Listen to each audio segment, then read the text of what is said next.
Trabalho há anos para uma empresa de transporte futebolístico, tudo de forma bastante profissional.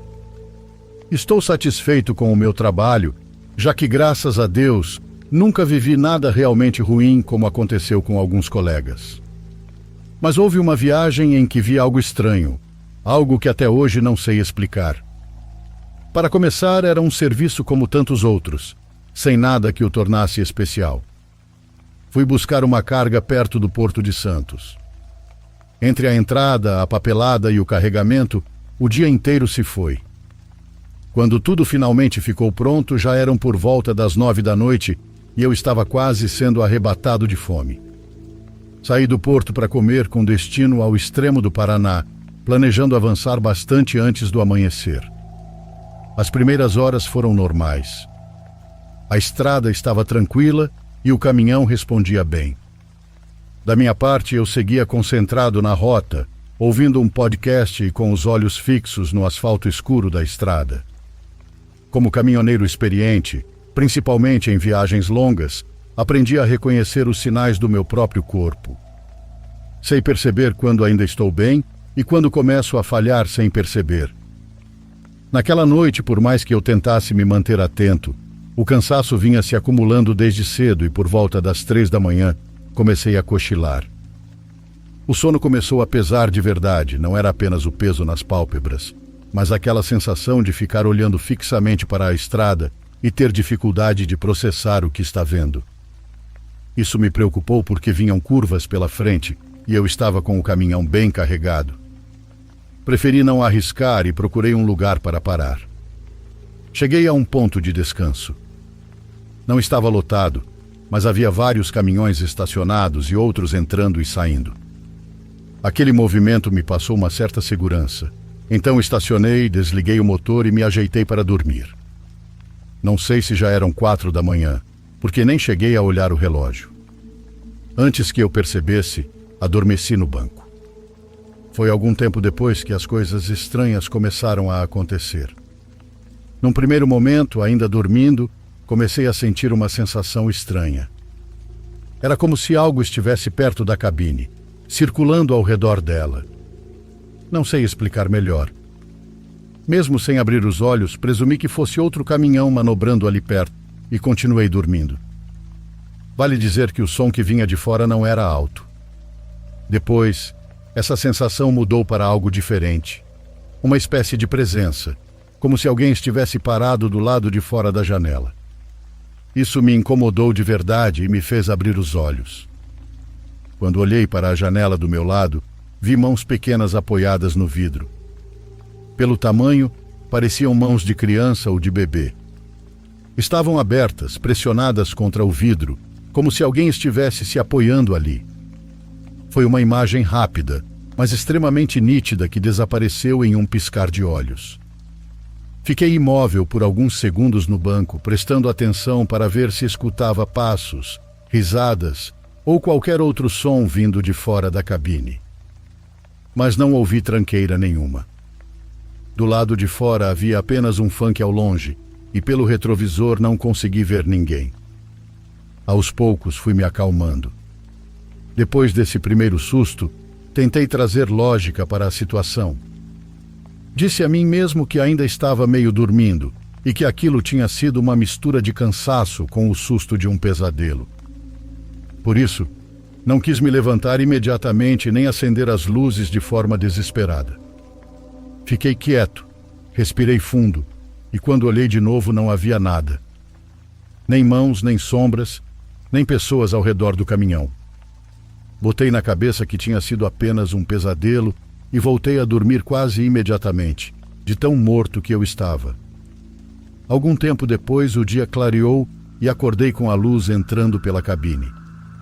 Sentei, bebi um pouco de água e comecei a organizar minhas coisas para seguir viagem. Foi então que observei o vidro com calma, já à luz do dia. As marcas estavam lá. Não eram marcas grandes ou engorduradas como as de um adulto, mas pequenas marcas de mãos, como mãos de bebê, impressas no vidro sobre a poeira. E digo, não era só na janela. Havia marcas também em uma parte do para-brisa, como se alguém tivesse apoiado as mãos ali do lado de fora. Fiquei um bom tempo olhando aquilo, tentando entender o que tinha acontecido durante a madrugada. Antes de seguir meu rumo, desci e observei ao redor do caminhão. Havia outros veículos estacionados, pessoas caminhando, e tudo parecia absolutamente normal. Pensei na possibilidade de ter sido uma brincadeira. Sempre tem alguém que acha graça nessas paradas, principalmente quando vê outro motorista dormindo sozinho. Mesmo assim, algo não encaixava. Para deixar aquelas marcas, alguém teria que se aproximar bastante em silêncio, subir no meu caminhão sem que eu percebesse e ainda ter um bebê para deixar marcas tão exatas. Conto essa história sem saber exatamente o que aconteceu. Eu mesmo não descarto a possibilidade de que o cansaço tenha me pregado uma peça e que alguém, por acaso ou por brincadeira, tenha deixado aquelas benditas marcas. Mas lembro da imagem das mãos no vidro com clareza demais para dizer que foi apenas imaginação.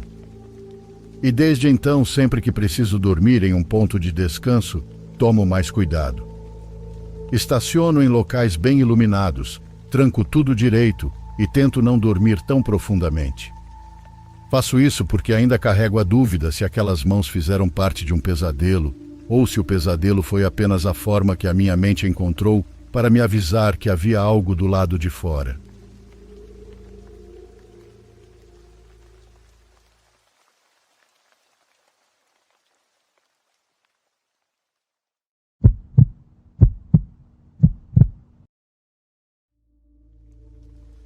Me chamo Felipe, e quando essa história aconteceu, lá por 2016, eu dirigia um caminhão médio aqui no Peru.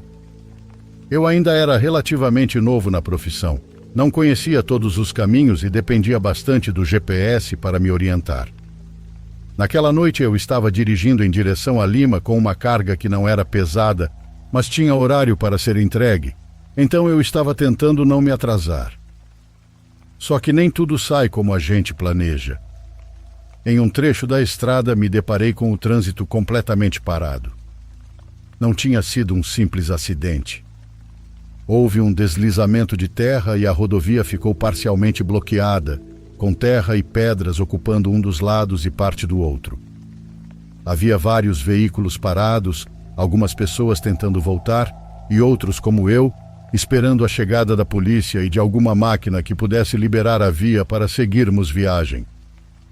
Mas não parecia que isso iria acontecer naquele mesmo dia. Já eram 10h30 da noite. Conversando com outros motoristas e depois conferindo o GPS, descobri que existiam estradas secundárias que davam a volta e permitiam continuar até Lima. Mesmo assim, os próprios motoristas me alertaram que era muito fácil se perder à noite, principalmente para quem não conhecia bem a região, já que eram estradas mal cuidadas, pouco iluminadas e cheias de curvas. Por sorte, eu sou uma pessoa que conhece seus próprios limites. Não ia me arriscar em uma rota desconhecida, carregando mercadoria, só para cumprir um horário.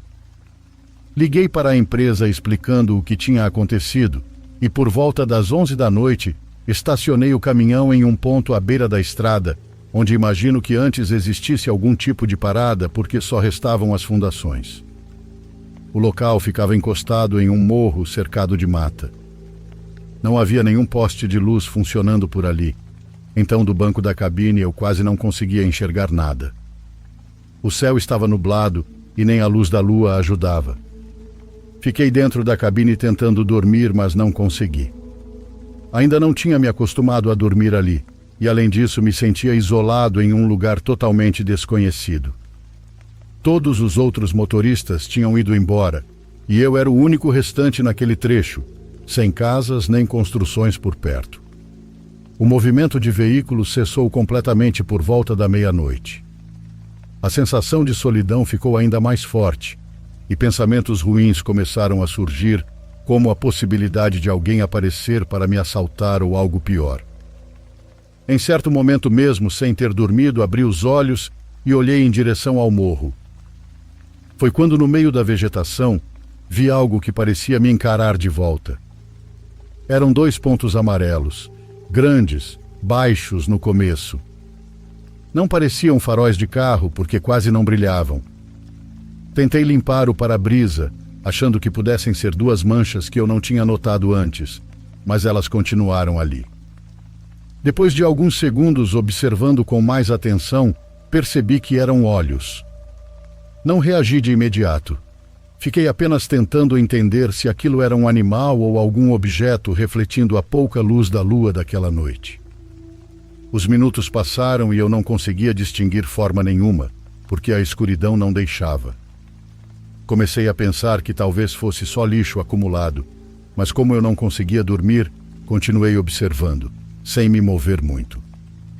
À medida que meus olhos foram se acostumando, comecei a perceber volume atrás daqueles pontos amarelos. Aquilo que estava parado ali não era um monte pequeno de entulho, era algo grande. Na escuridão era difícil medir, mas tive a sensação de que tinha 2 metros ou mais, com o corpo curvado entre os arbustos. Não consegui ver detalhes do rosto nem da pele, embora com o passar do tempo, minha mente tenha tentado completar essas imagens. Quando fecho os olhos hoje, ainda consigo imaginar algo coberto de escamas, chifres ou coisas assim, mas sei que isso é invenção do meu cérebro. Naquela noite, a única coisa real que eu vi foi a massa escura e aqueles olhos amarelos. Por um instante tentei acreditar que fosse apenas um boneco grande abandonado, preso na vegetação, mas essa ideia caiu por terra quando aquilo se moveu. Não foi que mudou de lugar, nem que veio em minha direção. Foi mais um ajuste de postura, como se estivesse se acomodando. Depois disso, vi a coisa recuar e desaparecer de novo no meio do mato.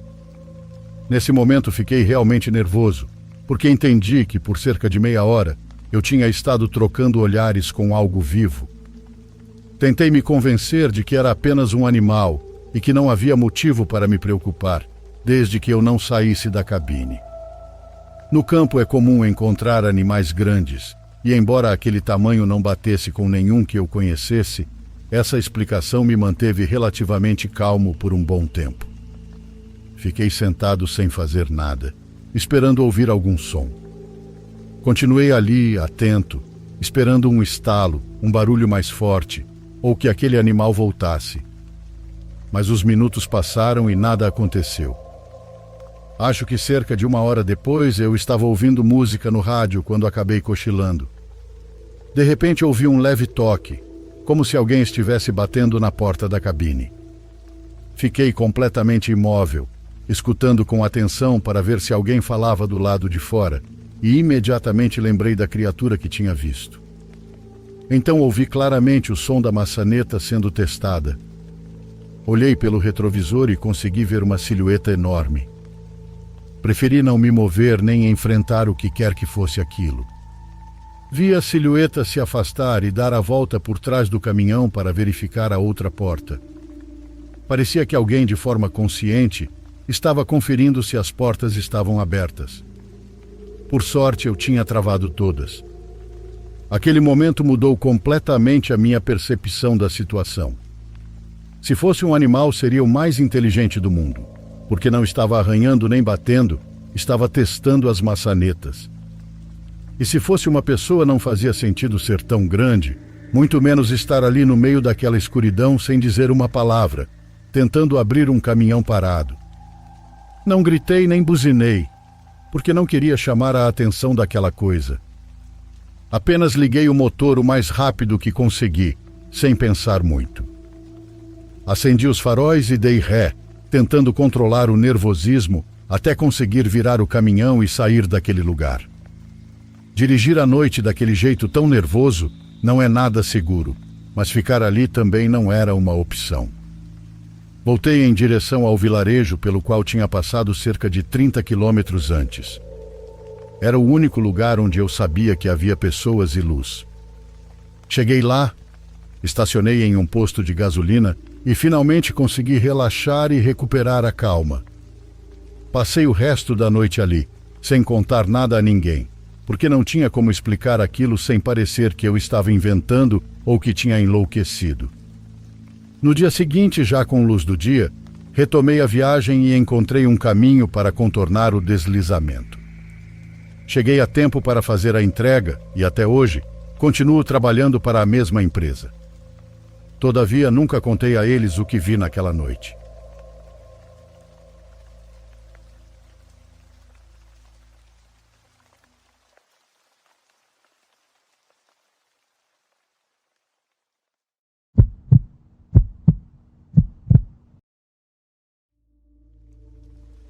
Quando eu ainda era estagiária do curso de serviço social, eu e um grupo de outros praticantes fomos levados para uma comunidade bastante afastada. O lugar se chamava São Rafael das Tábuas, ficava encravado entre as serras, e o objetivo da visita era ministrar oficinas sobre diversos temas.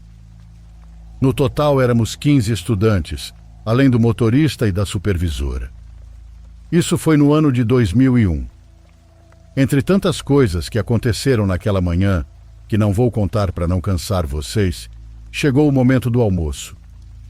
Algumas mulheres da comunidade se ofereceram para preparar comida para nós logo que chegamos, dizendo que poderíamos comer com elas em determinado horário. Agradecemos muito pelo gesto e, por isso, acabamos sentados todos juntos, almoçando com o pessoal de lá. Como éramos bastante gente, somando o grupo do povoado, acabamos nos dividindo em pequenos grupos. O meu grupo ficou reunido no quintal de uma das famílias, junto com mais 2 colegas. Começamos a conversar com algumas senhoras sobre como era viver ali e como eram os dias naquela região. Depois o assunto foi mudando. Falamos sobre os animais da área, se havia perigo por causa de cobras e coisas do tipo. E assim fomos pulando de um tema para outro, até que, não me perguntem como, chegamos às histórias de terror. Já ouvi dizer que isso não acontece só comigo e que muitas conversas acabam indo parar nesse tipo de assunto. E foi aí que uma das senhoras disse para a outra: "Anda, conta para eles o que aconteceu com você na semana passada." A mulher a quem ela se dirigiu parecia ser uma das mais introvertidas, mas era muito simpática e agradável. Antes de começar a contar, ela pediu quase como uma súplica que não pensássemos que ela tinha perdido um parafuso. Outra senhora, também moradora dali, respondeu que quando ela terminasse de contar também teria algo para relatar, dizendo que ela não estava sozinha naquela experiência. Então a primeira mulher começou. Ela contou que certa tarde saiu de casa para ajudar uma vizinha e voltou por volta das 8 da noite. Ela estranhou ver que apenas sua filha estava jantando, então foi até o quarto do filho mais novo, de 6 anos, para ver se ele já estava dormindo. De fato, ele estava deitado na cama. Mas o estranho era que bem diante dele havia algo que ela descreveu como uma espécie de rastro de luz vermelha, flutuando perto do rosto da criança. Enquanto nos contava isso, a senhora se inclinava sobre a mesa, como se não quisesse que outras pessoas ouvissem.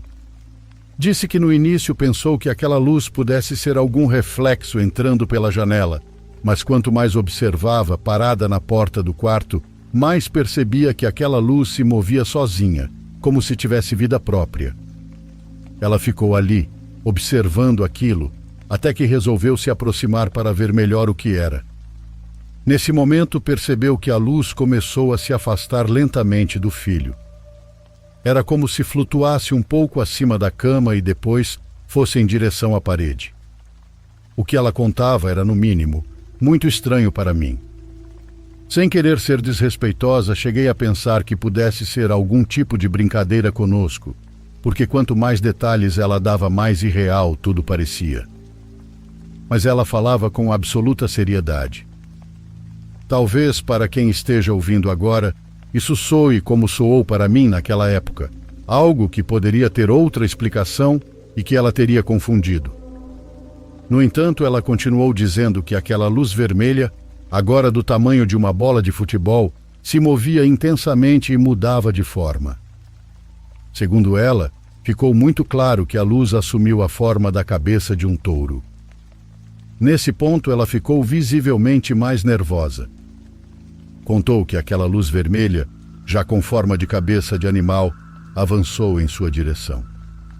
Ela esperou sentir o impacto de algo, porque não podia ser diferente. Mas quando fechou os olhos e os abriu novamente, não sentiu nada. Olhou em volta. Tudo estava tranquilo. Correu até o filho, o acordou e ele estava bem. Nada havia acontecido com ele. Quando pensou que tudo tinha sido fruto da imaginação, ela comentou que, felizmente, aquele episódio não passou disso. Disse que dias depois contou tudo isso para a vizinha, a mesma senhora que estava sentada conosco naquele momento. Foi então que essa segunda mulher começou a falar. Quando minha comadre me contou essa história do touro, não vou mentir, eu falei que talvez tivesse sido coisa da cabeça dela.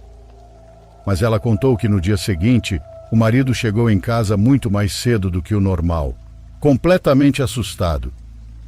Ele trabalhava nas minas da região. Ela disse que nunca tinha visto o marido daquele jeito, tremendo.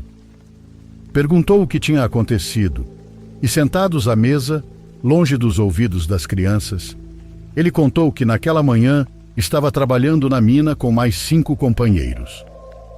A mina não era tão profunda, mas algumas partes já eram muito escuras, iluminadas apenas pelas lanternas. Foi então que de dentro apareceu um homem com cabeça de touro que começou a persegui-los. Eles saíram correndo desesperados. Não havia mais ninguém ali, e aquela área ainda nem deveria estar em uso, porque já haviam ocorrido vários desabamentos e tinham combinado de não entrar naquele trecho. Quando o chefe deles os viu e ouviu todos contando a mesma coisa, não contestou em nada, o que era estranho porque ele era conhecido por ser extremamente rígido. Segundo o marido dela, o chefe apenas disse: "Vão descansar. Amanhã a gente vê o que faz", e liberou todos. Foi por isso que ele chegou cedo em casa. A mulher disse que não contou ao marido o que a comadre havia relatado, embora tivesse feito a ligação entre as histórias. Talvez nem fosse a mesma coisa, mas aquela coincidência não saía da cabeça dela. Por que uma cabeça de touro? O que foi que apareceu para o meu marido e os colegas lá embaixo? E se foi a mesma coisa que minha comadre viu no quarto do filho? Ela perguntava. Ela concluiu dizendo que naquela região aconteciam coisas que ninguém sabia explicar, mas que esperava que Deus os protegesse de qualquer coisa que estivesse acontecendo. A conversa ficou muito estranha. A terceira senhora que estava conosco tentou acalmar o clima. Disse que estava tudo bem, que fora aquilo nada mais havia acontecido e que talvez fosse algo que apenas estivesse de passagem. Repetiu que Deus cuidaria de todos. Nós nunca mais voltamos àquela comunidade. Minha carreira até então não tinha nada a ver com esse tipo de coisa, mas dali levamos aquela história que, com o tempo, me ensinou algo importante. O fato de eu nunca ter vivido algo assim, mesmo acreditando nesse tipo de fenômeno, não significa que essas coisas não aconteçam com outras pessoas.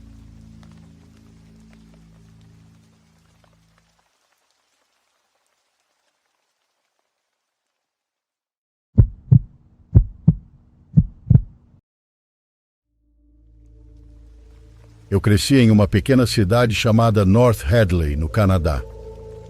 É um lugarzinho bonito, aninhado às margens norte do lago Massawippi. Lá havia algumas casas realmente grandiosas, do tipo que médicos e advogados gostam de usar como casa de verão. E nos primeiros 7 anos da minha vida, foi um privilégio morar em um lugar tão tranquilo e pitoresco. E então, no dia seguinte ao meu 7º aniversário, uma mulher que eu nunca tinha visto antes na vida tentou me matar. Isso aconteceu no verão de 57. Todos os barcos estavam no lago, e eu e meus amigos estávamos brincando no quintal da frente da casa da minha família. Nenhuma das casas menores à beira do lago tinha quintal nos fundos. Em vez disso, tinham píeres e trapiches que se estendiam sobre a água.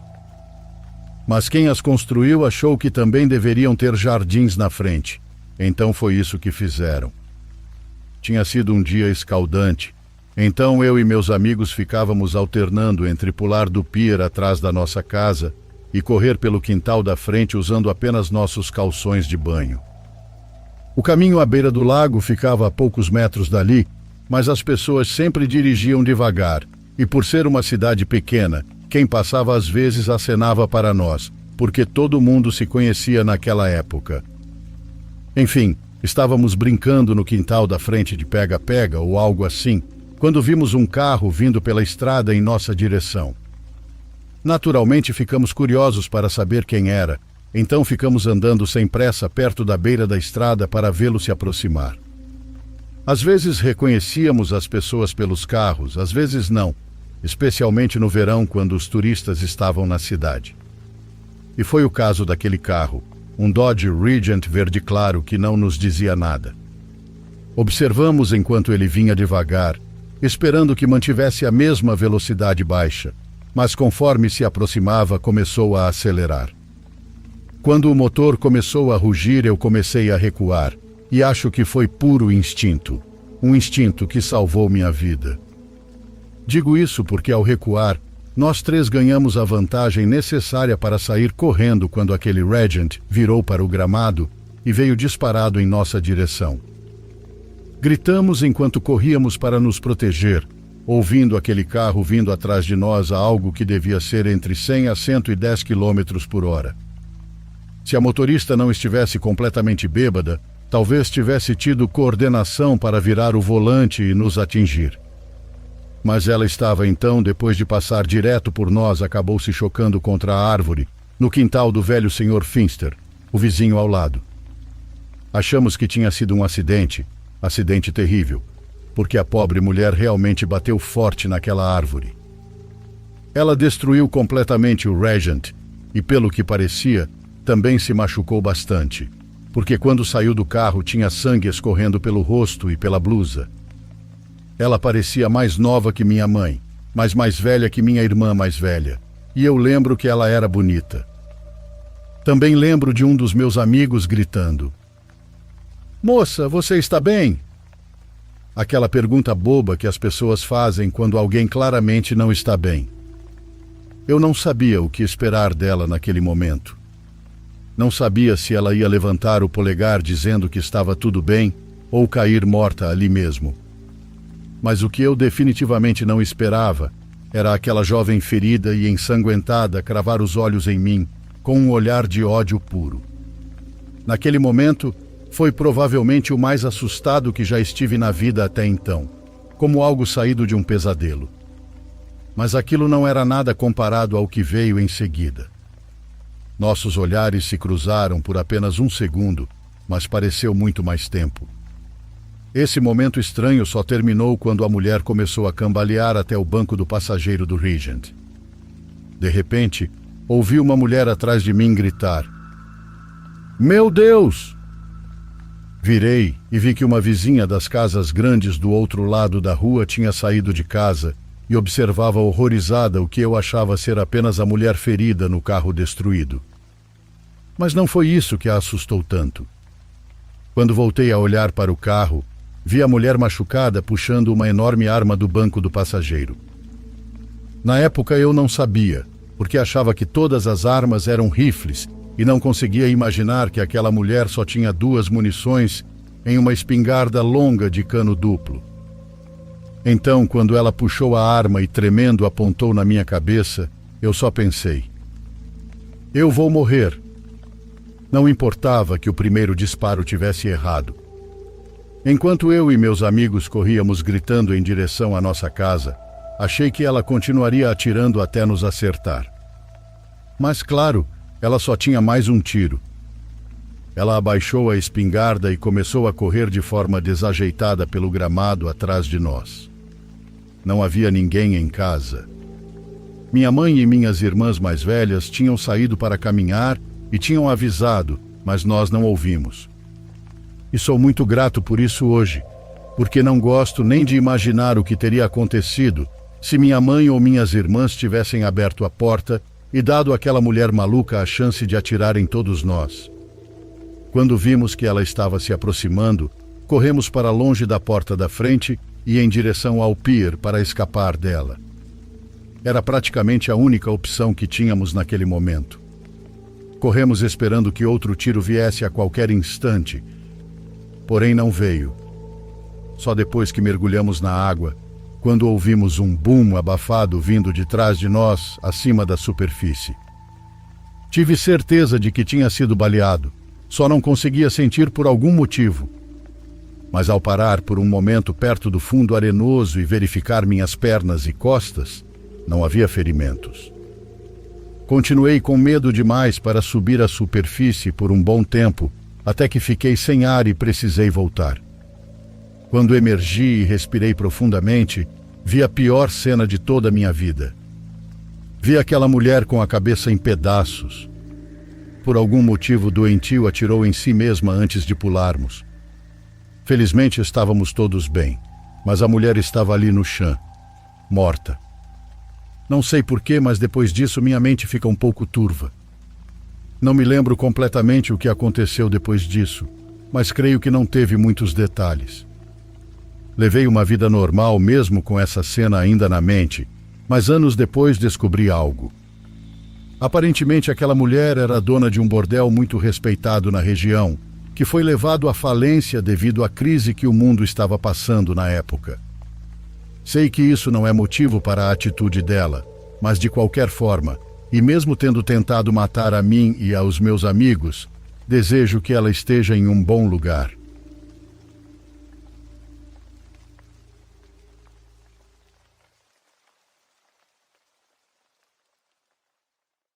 Por favor, curta e se inscreva se você estiver gostando.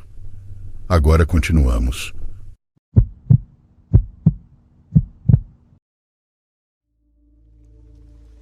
Mudei-me para os Estados Unidos há muitos anos e posso afirmar com segurança que neste país, assim como em toda a América Latina, acontecem muitas coisas estranhas. Já perdi a conta das situações esquisitas que presenciei nas estradas, mas esta história aconteceu há pouco tempo e acho que foi a que mais me impactou. Nasci no Uruguai nos anos 80, mas há anos moro no Texas e trabalho dirigindo por vários estados como caminhoneiro. Às vezes faço rotas para o Arizona e o Novo México, ou até mais longe. São viagens longas, secas, com muito pó, e o caminhão acaba sempre sujo. Mesmo sem sair da estrada, entre o vento, a terra e os insetos, o caminhão vai acumulando manchas e camadas que não saem com uma passada rápida. Em um fim de semana de verão, à tarde, decidi lavar o caminhão direito para causar uma boa impressão nas empresas que costumam me contratar para transportar mercadorias. Fui a um depósito próximo onde, às vezes, nos deixam usar uma mangueira e um espaço para fazer uma manutenção simples. Não era um lugar elegante, era um pátio amplo, de concreto, com paredes altas e muito barulho de máquinas ao longe. Um colega que costuma trabalhar para a mesma transportadora me fez o favor de ajudar. Não era um serviço complicado, apenas demorado. Eu fiquei com a mangueira e comecei pelo trailer, pelos lados e pelas partes onde a sujeira se acumula mais. A água levantava a terra e escorria preta. No verão isso seca rápido, então é preciso se mover e repetir, senão ficam marcas. Eu estava agachado, apontando o jato para a parte mais baixa do trailer, perto das rodas, tentando soltar a lama que fica grudado embaixo. Por causa da posição, precisei me inclinar um pouco para enxergar onde ainda havia sujeira presa. Me abaixei para passar a mangueira, olhei por baixo, e foi aí que percebi que algo estava me encarando de volta. Virei a cabeça achando que fosse meu colega, mas não. Não era uma sombra comum, e sim a silhueta de uma pessoa pendurada embaixo do trailer, como se estivesse colada ao metal. Era escura, com uma forma que não combinava com nenhum cabo ou peça. A primeira coisa que pensei foi que fosse a sujeira acumulada embaixo, então joguei o jato da mangueira ali. Porém não se mexeu. Quando parei a água, percebi que tinha 2 olhos brancos e que estava olhando diretamente para mim. Fiquei parado, tentando entender o que estava acontecendo, tempo suficiente para aquela coisa me devolver um sorriso exibindo dentes amarelos. Aquilo foi o bastante para eu perder o equilíbrio e cair para trás, de puro susto. A mangueira escapou da minha mão e o jato ficou batendo no chão. A queda foi desajeitada, mas não me machuquei. Só lembro de pensar repetidamente que não havia nenhuma forma de alguém conseguir ficar pendurado daquele jeito na parte de baixo de um trailer. Mas estava ali. Me levantei rápido e olhei novamente para debaixo do caminhão, disposto a puxar aquilo e perguntar o que diabos estava fazendo ali. Mas quando fui tentar segurar, a coisa havia desaparecido. Embaixo do trailer só restava sujeira. Gritei para meu colega vir me ajudar, dizendo que alguém tinha se pendurado no caminhão. Ele chegou alguns segundos depois, sem entender nada do que eu dizia. Quando tentei explicar o que tinha acontecido, percebi o absurdo do que estava falando. Pedi desculpas, disse que devia ter visto errado e que tinha sido só um susto. Seguimos limpando o caminhão. Durante vários minutos fiquei observando tudo, tentando encontrar uma explicação lógica para o que tinha visto. Pensei que a sujeira pudesse ter me confundido, que aqueles dentes amarelos e os olhos fossem apenas reflexos de óleo no pavimento. Também cogitei que aquela forma estranha fosse uma sacola plástica presa, que depois o vento levou. Mas nenhuma dessas explicações me convencia. O problema é que eu não vi algo parecido com um rosto. Eu vi um rosto, com olhos e dentes. Não sou uma pessoa muito imaginativa e definitivamente minha mente não criaria algo tão específico do nada. Eu não estava bêbado, não tinha usado nenhuma droga, estava completamente desperto e era plena tarde, com boa iluminação. Depois que terminamos, fui tomar algumas cervejas com meu colega. Ele me perguntou o que tinha acontecido e eu disse apenas que tinha escorregado. Não quis entrar no assunto porque ele é um sujeito muito sério e não acredita em nada sobrenatural. Terminamos de beber, nos despedimos e fui para casa, mas já não com a mesma tranquilidade. Aquela imagem ficou na minha cabeça por dias, sem que eu conseguisse entender o que tinha visto. Durante semanas, sempre que precisava olhar debaixo do trailer, fazia isso rápido, sem sustentar o olhar por muito tempo. Com o tempo, porém, não voltei a ver nada nem a ouvir coisas estranhas no meu caminhão. Às vezes, quando alguém me contava histórias, eu pensava que podia ser cansaço da vida corrida. Eu mesmo já vi coisas estranhas na estrada e sempre atribuí isso ao sono. Mas naquela tarde eu não estava cansado. Era uma tarde livre, tranquila, de fim de semana. Por mais que eu tente, não consigo encaixar aquela imagem em uma explicação simples. A única coisa que tenho certeza é que aquilo que eu vi não era sujeira nem uma sombra sem forma. Era algo que parecia humano, com os olhos bem abertos e um sorriso horrível, e que desapareceu em um instante.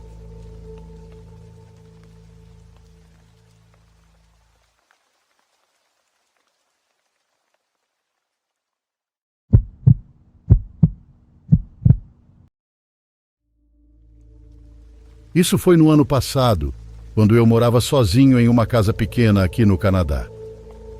Era um daqueles lugares onde, passando o quintal dos fundos, tudo se transformava em árvores e terrenos não desenvolvidos.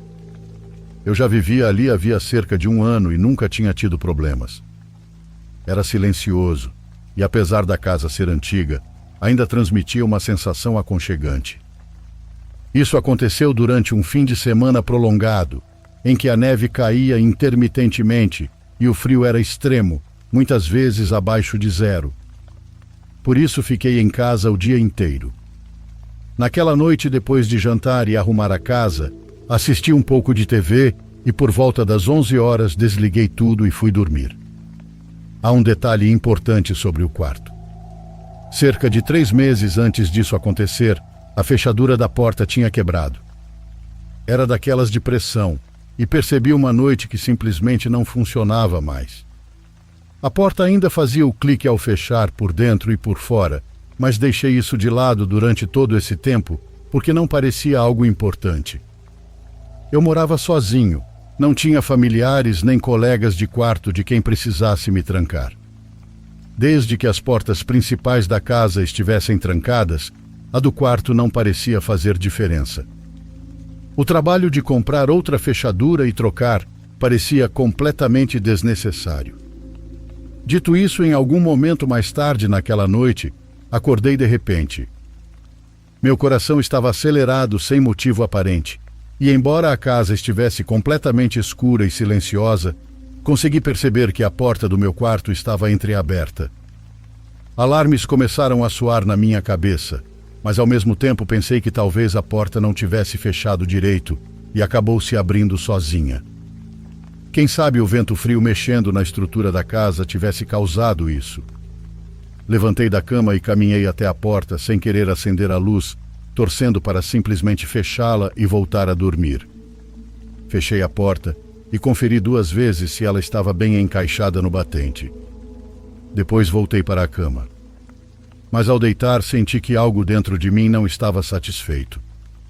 Era como se meu instinto soubesse que havia algo a mais. Fiquei abrindo os olhos e olhando ao redor do quarto, enxergando apenas sombras ocupando cada canto. Provavelmente fiquei ali, teimosamente tentando pegar no sono por uns 30 minutos, até que algo se moveu na casa. Eu ouvi como um arrastar suave no assoalho, talvez no andar de baixo ou no corredor do lado de fora do meu quarto. Me ergui um pouco na cama e tentei ouvir melhor, mas não houve mais nada. Fiquei congelado, sem fazer um único som por um bom tempo. Tinha medo de que se me levantasse ou me mexesse, não conseguiria ouvir novamente ou identificar o que era. Depois de um tempo, continuei escutando, mas acabei me deitando outra vez. Esperei, ouvi por muito tempo, e nem me lembro de ter adormecido. Só percebi quando acordei de repente com o coração acelerado, exatamente como antes. Quando meus olhos se ajustaram à escuridão, vi a mesma coisa. A porta do meu quarto estava novamente entreaberta. Fiquei ali, encarando a fresta da porta, observando a escuridão além dela. A luz do corredor estava apagada, então o que havia do lado de fora do quarto era um breu ainda mais profundo. Tentei me convencer de que devia ser a casa de novo, ou que talvez a porta não tivesse trancado como eu imaginava. Mas essa explicação não parecia correta dessa vez, porque eu tinha plena consciência de quão cuidadosamente a havia fechado antes. Comecei a sair da cama para ir até a porta outra vez, mas no momento em que tirei as pernas debaixo das cobertas, algo se moveu atrás do batente da porta. Era como se alguém tivesse se deslocado para fora da escuridão, exatamente naquela fresta. Eu congelei. Não ouvi nada. Nenhum passo se afastando. Nada. Apenas o vento fazendo a casa ranger. Eu não sabia se quem quer que estivesse do outro lado da porta ainda estava ali, se estava me observando ou o que pretendia fazer. Permaneci imóvel e em silêncio por 5 minutos inteiros, embora tenham parecido horas. Então, de repente, corri até a porta e a fechei com força, jogando todo o peso do meu corpo contra ela para impedir que alguém entrasse. Mas ele não tentou forçá-la a abrir. Houve cerca de 15 segundos de silêncio absoluto, e então ouvi passos suaves caminhando lentamente pelo corredor e descendo as escadas. Parecia que ele seguia em direção à porta dos fundos. Depois, silêncio novamente. Liguei para a polícia imediatamente. Felizmente, nada mais aconteceu durante os cerca de 10 minutos em que esperei até que eles chegassem e revistassem a casa. Os policiais fizeram um relatório longo sobre toda a noite e tudo o que eu sabia, que sinceramente não era muita coisa. Eles vasculharam a casa inteira, mas não encontraram nada. No entanto, enquanto estávamos na cozinha conversando sobre o ocorrido, olhei em direção à porta dos fundos, explicando que foi para lá que ouvi os passos indo. E então eu ouvi de novo a silhueta dele, parada entre as árvores atrás do meu quintal. Ele se afastou rapidamente antes que os policiais pudessem olhar. Provavelmente estava ali fora, nos observando pelas janelas à distância, o que é absurdamente perturbador. Passei aquela noite na casa de um amigo, assim como os dias seguintes. Nas semanas que se seguiram, não recebi muitas novidades das autoridades daqui, mas a neve começou a diminuir e eu acabei encontrando coisas ainda mais inquietantes na mata atrás da minha casa. Havia trilhas irregulares entre as árvores, como se alguém tivesse passado repetidamente pelo mesmo caminho. É que a trilha levava diretamente até os fundos da minha casa. Quem quer que fosse esse cara, ele vinha me observando havia um bom tempo. Tempo suficiente para criar naturalmente um caminho no meio da floresta. E talvez a descoberta mais perturbadora tenha sido perceber que ele provavelmente entrou na casa por uma das janelas dos fundos, que descobri não trancar corretamente. Assim como a porta do meu quarto, isso poderia até parecer coincidência, mas considerando que ele me observava há algum tempo, existe a possibilidade de que aquela noite não tenha sido a primeira vez que ele esteve dentro da minha casa. Escusado dizer que me mudei dali e para bem longe,